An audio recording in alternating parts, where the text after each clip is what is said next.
Hi, so today I'm going to be talking about health, healing, and God, and this is focused around my son, who's 4 years old now, and at the age of 7 months, he was diagnosed with a very severe form of epilepsy called infantile spasms.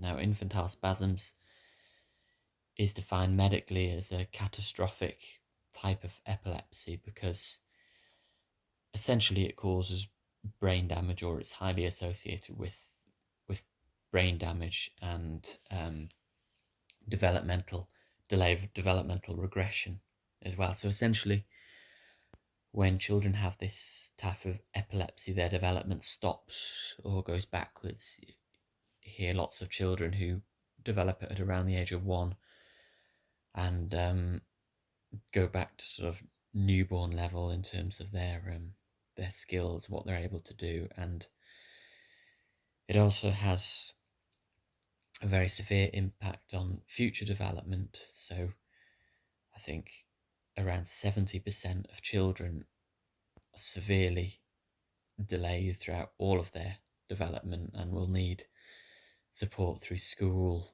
as adults, etc., etc. So not to dwell on the severity of this condition, but just to say that this was a very nasty condition, really, in medical terms. So he's diagnosed with this at 7 months of age, and my wife and I obviously were very distraught with this news. But fortunately, his infantile spasms responded to treatment, which is the best case you can hope for, really. At least they did in the short term, and at around that time, 7 months of age, we got rid of them. But then, unfortunately, uh, his seizures came back. They weren't as dangerous a type of seizure, um, but they returned a few months later, and we had this pattern of giving him a short course of medication.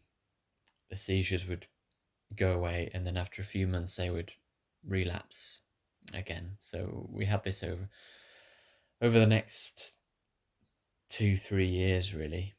It's something that's been ongoing with our son, and it also became apparent that his development wasn't normal. Now this is something that's still up for debate, really, exactly how the epilepsy has affected him, because he's also now been diagnosed with autism. And no, these things do commonly go together, actually, the infantile spasms and autism, but it's quite hard to separate um, what he can't do because of his autism, because of lack of attention and things like that, and what perhaps he can't do because of the damage that the epilepsy has caused. And I've always been in the former camp, um, if only because that's a more optimistic place to be, believing that actually he could do all these things if he wanted to. He's just distracted and focused elsewhere because of his autism. His consultant at our hospital has been more in the latter camp of thinking, actually, if he can't do this and that, then the seizures must have had a big impact on him. But as I say, I like to be hopeful. I like to be optimistic. And so going forward, as I said, the seizures continued. We had ups and downs in terms of success with treating them with medication, and then from when he was around 2, I would say, 2 and a little bit, the medication stopped having very much effect at all, and he actually went through a process of being reviewed for surgery to deal with his epilepsy, and he went through that process and ended up having surgery. So he had one of his lobes on the left side of his head, of his brain, removed, the left temporal lobe, which is the part focused that controls language um, in adults, at least, um, and has links with memory as well, short term and long term memory, because there's a connection with the hippocampus there in the part that was removed. Now this was shortly before his third birthday, and the fortunate thing is that at this sort of age, removing parts of the brain doesn't have a huge effect on future cognitive development, because the brain has a lot of plasticity at this age. It's not set in, if you like, which parts of the brain do have which functions. So although I say that part is linked to language, actually the theory is that other parts will take over and his language can develop using other parts of the brain, especially at that young age. But below the age of 6, they say, that's the current thinking, that this plasticity is still a major influence on cognitive development. And we didn't see any change really in his language following his surgery. It wasn't that he lost all his language, so that seems to support what I've said there and what the research suggests. Now his language this is one of the things, development areas that he lacks in his language. Still at the age of 4, he's really only using single words and doesn't really use those very much, to be honest. You could almost class him as non-verbal in his language. But the point is, we didn't see a dramatic decline associated with this part of the brain being removed. So anyway, that's his medical history, and where we're at now, following the surgery.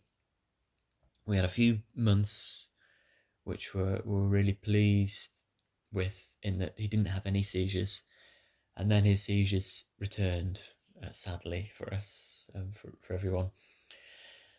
And the next step with the pathway we were on with the hospital was to complete what's called a hemispherotomy, which is a removal of basically the entire left side of the brain. Now with the hemispherotomy, it's disconnected that left side of the brain, but left within his skull.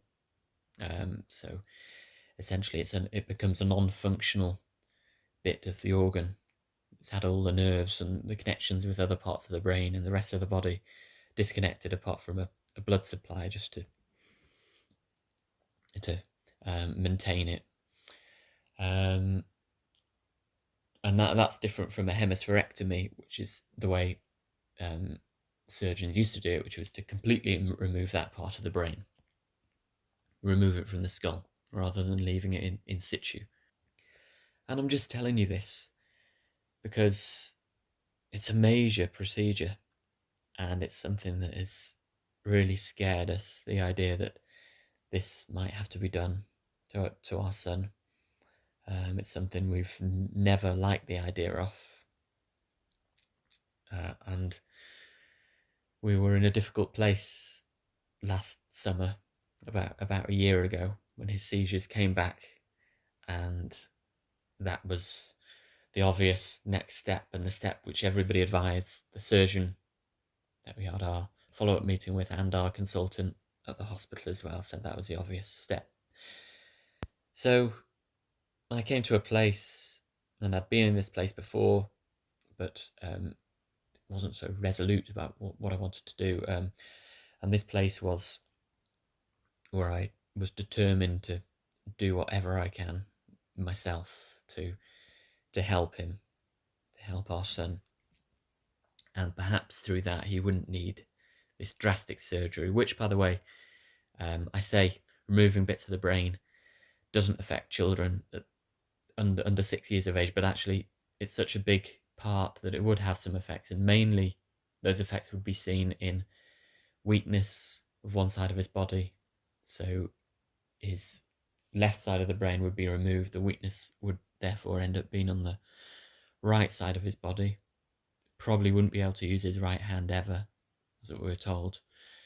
And also he would lose half of his field of vision, and that would be he would have half the field of vision in both eyes, if you see what I mean. So it wouldn't be one eye being lost, the vision in that. It would be half vision in both eyes, and that would be the right side as well. It would be affected. So both his vision and his movement coordination would be severely affected by this procedure. But there was a strong chance that it would resolve his epilepsy, which it turned out seemed to be in a bigger area than just that temporal lobe. It was originating from a bigger area than just that, which is what we'd all originally hoped. These things, the science behind it is very uncertain and developing quickly all the time. And so in this place where I wanted to do everything I could to help our son, one of the things I discovered pretty soon on was what's called the Mozart effect.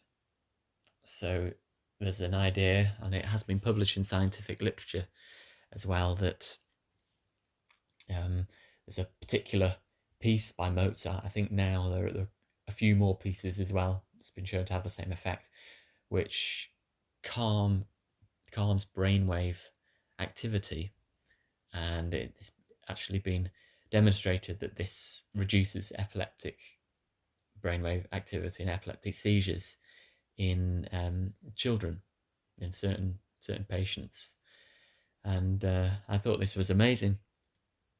So we've been playing this particular piece by Mozart to our son every day almost since.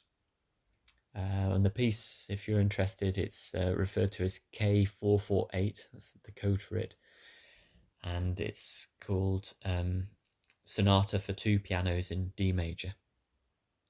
It's a nice piece. It's the first movement of that piece that's been studied, which is about 8 minutes, I think.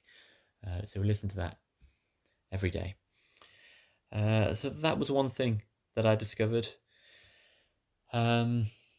Moving forward from that, I was also in quite close contact with his consultant about medication, and between us, we tweaked the medication in a way that definitely had an effect on my son's seizures.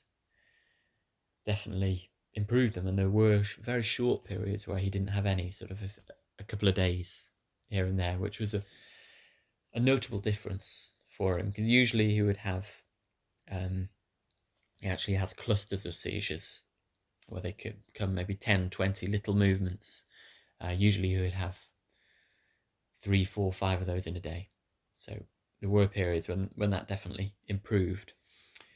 And then this sort of went on and on, this process, over 9 months, close to a year, and it wasn't a very spiritual process. You may have noticed in this whole account so far, I haven't mentioned anything about God or even healing in a spiritual sense, and that's what this account is meant to be about.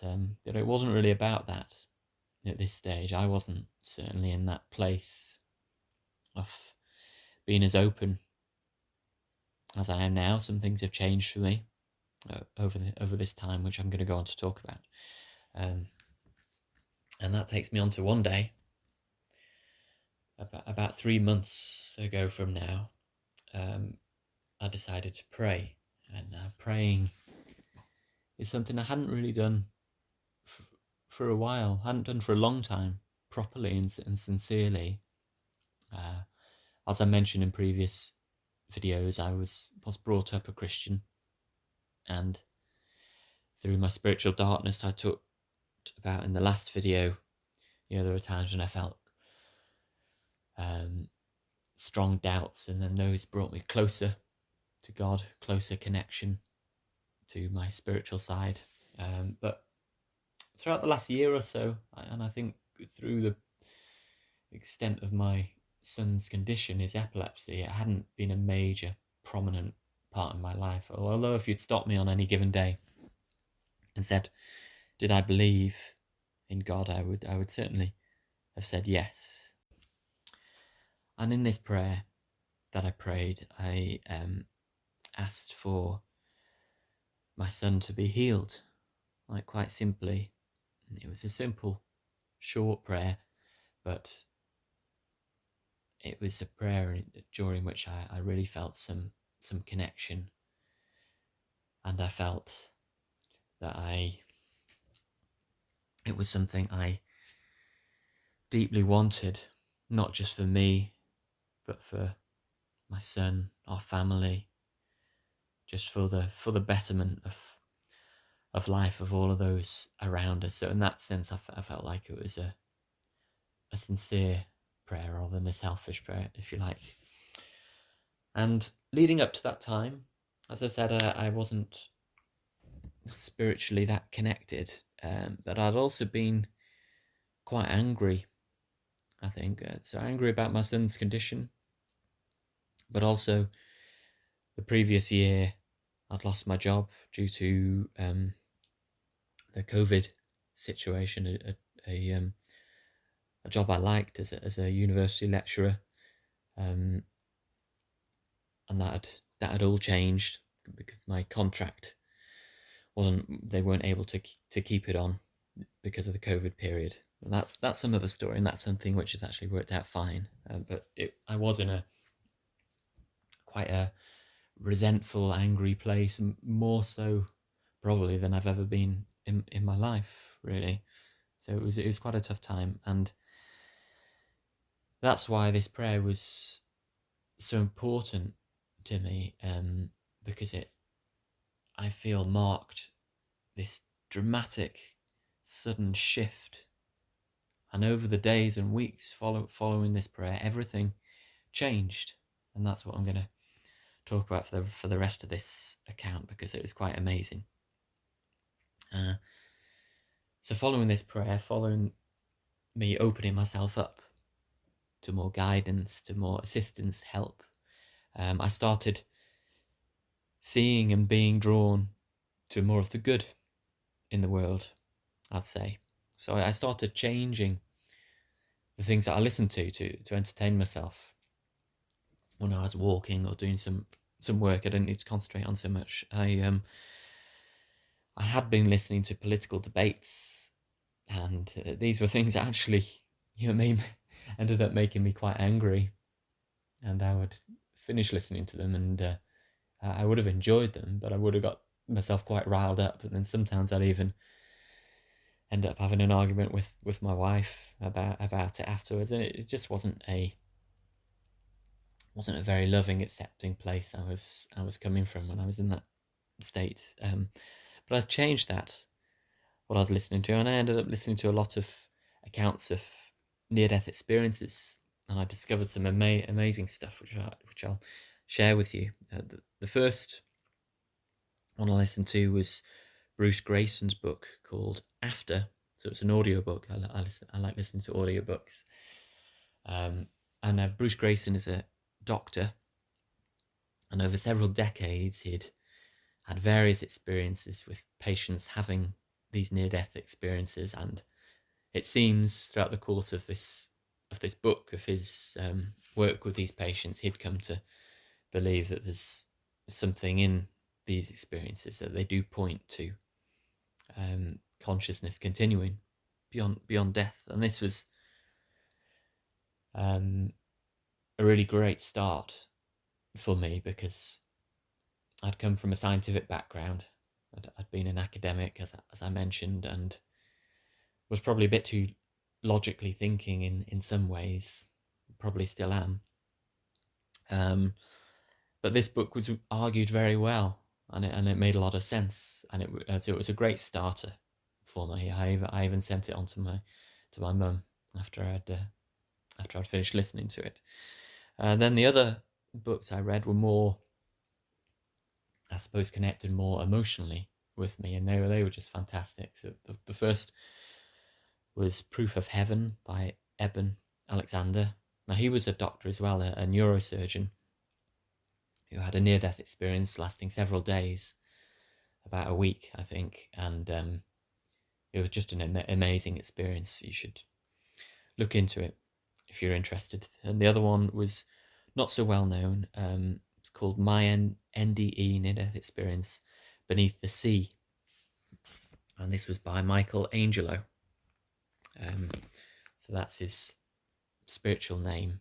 He's given himself, and this was another really amazing audiobook that I listened to, about this person who, at the age of 14, died beneath the sea and had an amazing near-death experience, and it's changed his life. And he's, many decades on from that now. I think in his around late 60s, 70-ish, from what I worked out, and still it seems very connected with that experience and what it taught him, and just an amazing person, I feel. And he reads the book himself as well, so it's really nice hearing it from him.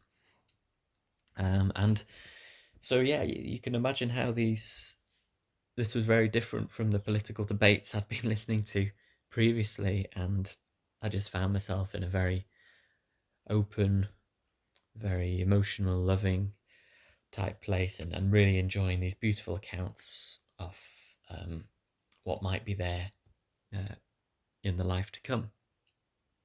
And as well as that, I had never really liked meditation before. I had, in fact, done a 10-day course in meditation of a Vipassana retreat, it's called, where you're just there to meditate and you don't talk for that entire time. I went by myself, and I found it a traumatic experience, actually. It could have been a beautiful experience, I'm sure for many people it is, but for me, actually, that it wasn't a great experience, and it opened up, actually, a lot of my spiritual darkness I've talked about before, and brought on a lot of my doubts. And this was 10 years ago.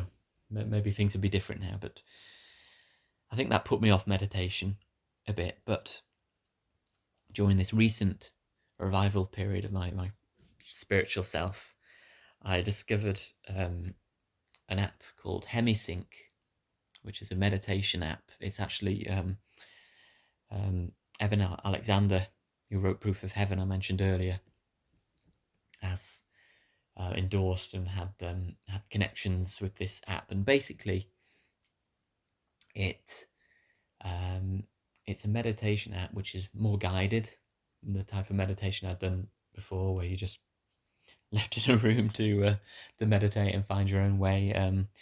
It has a strong spiritual focus as well. So I felt it wasn't just about the practice. It's also about the end goal, which is having a spiritual experience. So in these recordings that you listen to through the app, you're guided towards that spiritual experience. And I've had very many really beautiful, really meaningful experiences through that. And as well as that, HemiSync, the app, has a scientific basis as well, in that the frequencies, when listened to in two earphones or two speakers on two sides, so in stereo, are slightly different in each ear. And that difference between the frequencies, I don't know the neuroscience behind it exactly, but it induces that meditative type state.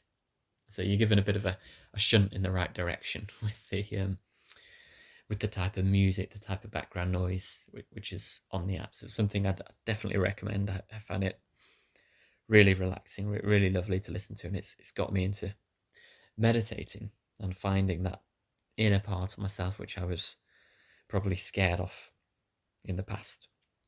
I also discovered A Course in Miracles over these last few months, which is, well, a long story really to explain A Course in Miracles for people who haven't heard of it, but I'd recommend looking into it. It's basically a reinterpretation of a lot of the Bible, of a lot of other religious teachings as well, focused more on love, acceptance, and much like Emanuel Swedenborg, whom I mentioned in the last account, who's a Christian mystic from the 18th century, it's taking the loving, accepting parts of Christianity and not so much the hell and damnation parts, the way I like to see it. And it's putting more emphasis on the individual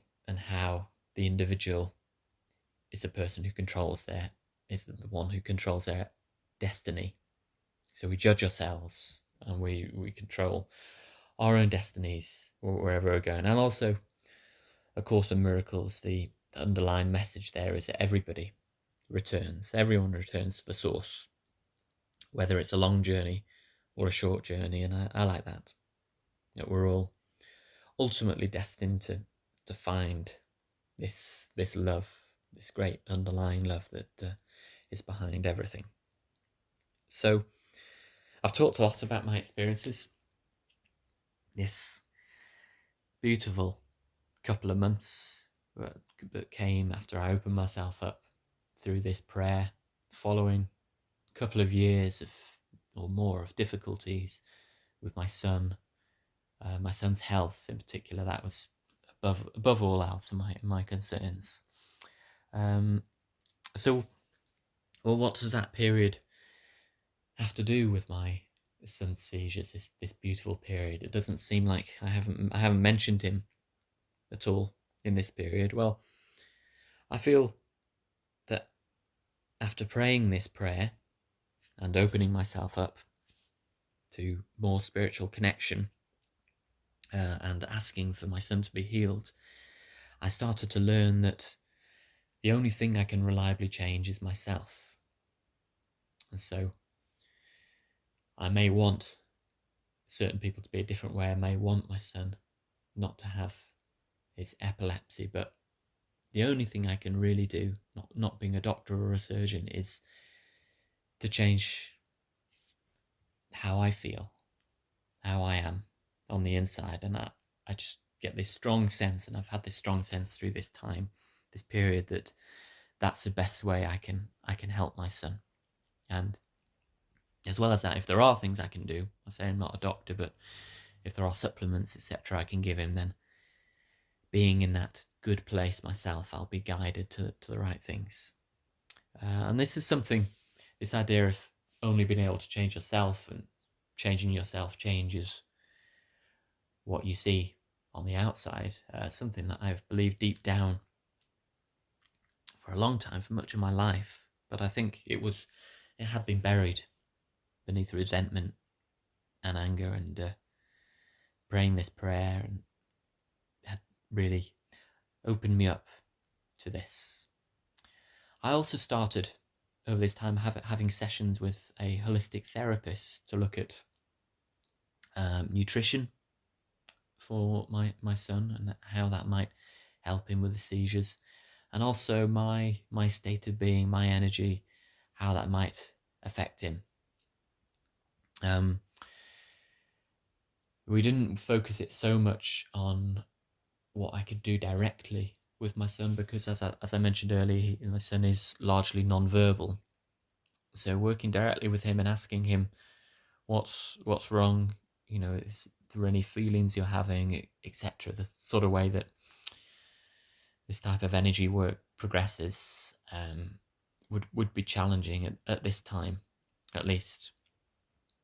So all these changes in my life, seeing this holistic therapist, tweaking my son's diet, and very soon afterwards, within probably a couple of weeks of this prayer, all this had happened, and my son's seizures abruptly stopped, which was incredible and brought me a huge boost in belief. It was truly fantastic. So it it made me feel not in a I don't want to come across come across in an arrogant way at all, but it made me feel in a little way like Jesus, connected with in a very small way with how Jesus would have been in his healing state of mind. It just gave me belief that actually anything's possible, and it's not me. That's why I'm don't feel I'm being arrogant here. It's not me doing this. It's this power I'm channeling in the same way as Jesus channeled this power when he was here on earth. And it was just an incredible time leading up to when his seizures stopped, and then when they finally did stop, it felt miraculous. So that's definitely the most miraculous feeling time in my life when that happened. And furthermore, it was something our consultant said would be so unlikely to happen. He had said that now my son's seizures were back, that they were going to progress, they'll get worse until he has this extreme surgery that I've talked about. And it didn't seem that this was the path that we were on, which was amazing. And this time and the following weeks became the most wonderful, spiritually enlightened, awakened time of my life. And there were times when I felt pure peace, pure joy, and love towards strangers, love towards everybody. It was really touching the infinite and the eternal at that time. And I have warm feelings thinking about it now. And I'm talking about it, you may notice, in the past tense. Something that I haven't completely lost, but I feel these things do wax and wane a little bit. And one of the reasons for the waning, I'm going to come on to now, is that a few weeks or 2 weeks ago from now, my son's seizures came back, unfortunately. And now that was a blow, because I had been in such a good place, but something like that, something that I went through, I don't feel that can be lost. And I think all of us, my son, myself, my wife, are in a better place for having that experience those couple of months. And it was 6 weeks roughly in total where he didn't have a seizure. And as I mentioned at the very beginning, he usually had 3, 4, 5 clusters of seizures every day. So that was a big difference. And my wife, by the way, isn't into any of this kind of stuff. I think she was grateful in some way for what I was doing and the enlightened time that I had, but it's not something that she is connected with yet. Not consciously, anyway. She's a really good person and a really loving person. So on some level, she is. But just to mention that here, it was really me doing the praying and the spiritual stuff and having the holistic therapy. But my wife's always very supportive, even though she might laugh or disagree with what I'm doing. She doesn't stop me ever. So the seizures came back, and that was a blow, as I say, but not a total loss. And that was shown by a meeting just last week I had with our consultant and the surgeon at the hospital where my son had his first surgery, and I was totally expecting them to say that because their seizures are back, because that would be the be-all and end-all, essentially, he was having seizures at the time we had the appointment, the surgery would be the only way forward. But it wasn't quite like that. And to give a bit of background, I'd been thinking a few days before this meeting about, I actually woke up with Garden of Gethsemane in my head. I don't know why, I don't know where it came from. I'm not. I said I had a Christian upbringing, but I'm not that familiar with large bits of the Bible. And this, of course, for the any Christians who might listen, is the place where Jesus went through a tough evening with his faithful disciples before he was finally arrested prior to the crucifixion. And yeah, I woke up thinking, why am I thinking of the Garden of Gethsemane? And I had to had to Google it, had to find out what it was, and that's what I learned. And it was at a time just after my son's seizures came back, and I thought, kind of, this is a little bit like Jesus's dark period before he then goes on and does what has to be done through the crucifixion, follows God's will, if you like. So I felt about it a little bit like that. And then leading on to this meeting that we had last week, I was reflecting on that again a few days later, and feeling very nervous coming into the meeting, but also feeling that I want to be like Jesus was, with that resolute commitment to accepting whatever comes of this meeting. And it really helped me to visualize that, to think about that. That amazing role model. What better role model for dealing with bad news, for dealing with challenging circumstances? So I walked into that room with my son,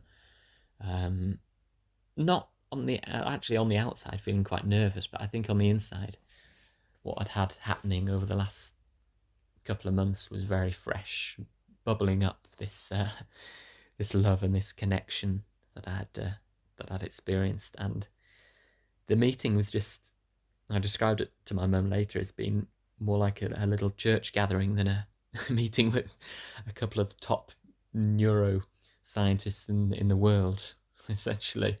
It felt very nice, and I felt like I was able to exude a calmness which was beyond how I might have been feeling going into the meeting, which was always nice. And they said in the meeting that they really valued what had happened. I didn't tell them anything about the spiritual experience, by the way. I'm not that open at the moment to evangelizing, if you like, about what I've gone through. But I told them about his lack of seizures, his seizure-free period, and how we'd been giving him supplements. And I think I put it all down to relaxation techniques, in inverted commas, all this, grouped all that spiritual stuff into that. You've got to talk to people who are probably skeptics in a certain way, I feel. Otherwise we alienate. And they thought there was really something in that, and they said, if we are to go down a surgery route, then the surgery they recommended, the hemispherotomy, the disconnection of the left half of his brain, would be the way to go. That's something they could do. However, we've got other options we can try too, and one of those is medication. That's something that they had been a bit resistant to in the past, thinking it wouldn't do anything. One of those was changing his diet, which is something we'd been doing through supplements. So essentially, they're willing to take what we learned from that and run with it, the way I like to look at it. Actually going to be trying a ketogenic diet, which is a low-carb diet, which is shown in studies to help with epilepsy. And another option, a third option, is an implant in his brain, which can reduce seizure-type brain activities, and sounds quite a lot like that Mozart effect that I talked about earlier. So I kind of like that in comparison to the other surgery. So, and we're in a place now where we don't really have all the answers to how we're going to go forward, and I don't have all the answers to why this worked for a time, this healing that we seem to have stumbled upon. and why it stopped working. As well, I have some theories about that, about how my energies might have changed, stress and other things creeping in, but it's difficult.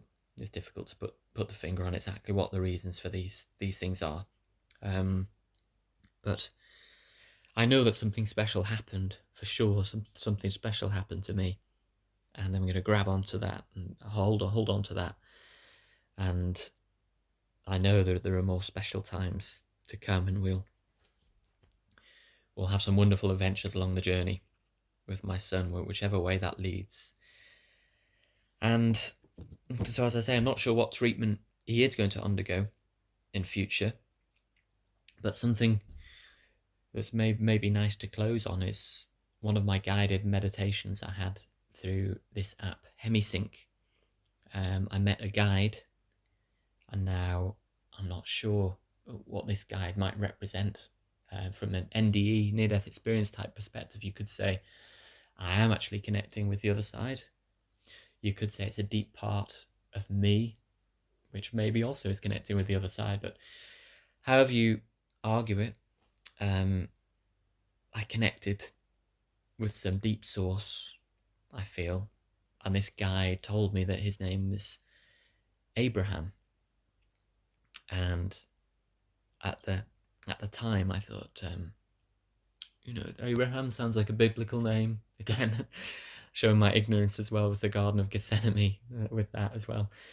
I didn't really know what his story was in the Bible, and all he said was sort of the most meaningful thing he said anyway was to remember that God has infinite mercy.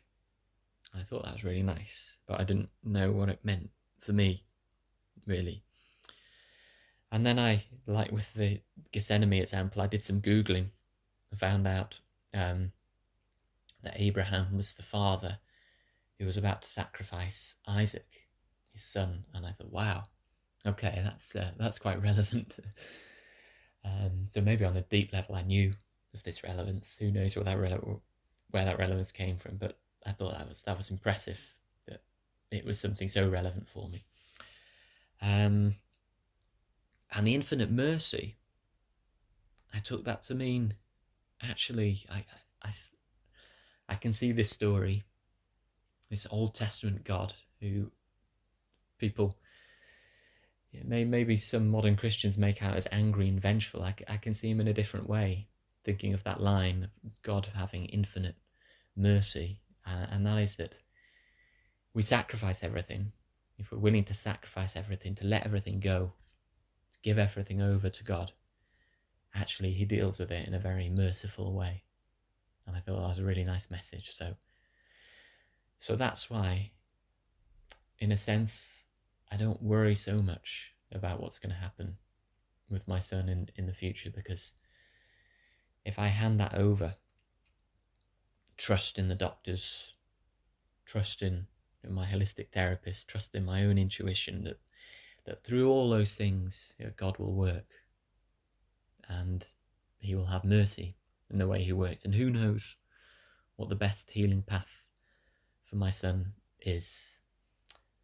So that was a message which I thought was very meaningful and a nice way to end this account, because ultimately I can say all I want about spiritual development, about learning, about wisdom, but at the end of the day, while we're here on this planet, we have to put our trust in something else sometimes. And perhaps that's what I'm learning that I have to do with my son. And I know a lot of the times when I felt most at peace during my really enlightened, liberated period was when I was handing over that control and not having a thought of worry, of anxiety in my head, and trusting that the best thing would come about, that changes happen for the better. So I hope this has been helpful in some way for some people. It's quite a personal story, but it has implications which are perhaps more wide-reaching for the health of others who may other people's children who may be going through difficulty, for the health of other people as well who are dealing with their own personal health troubles, and just remembering that God has that infinite mercy. God can heal, but we don't know where that healing is going to come from.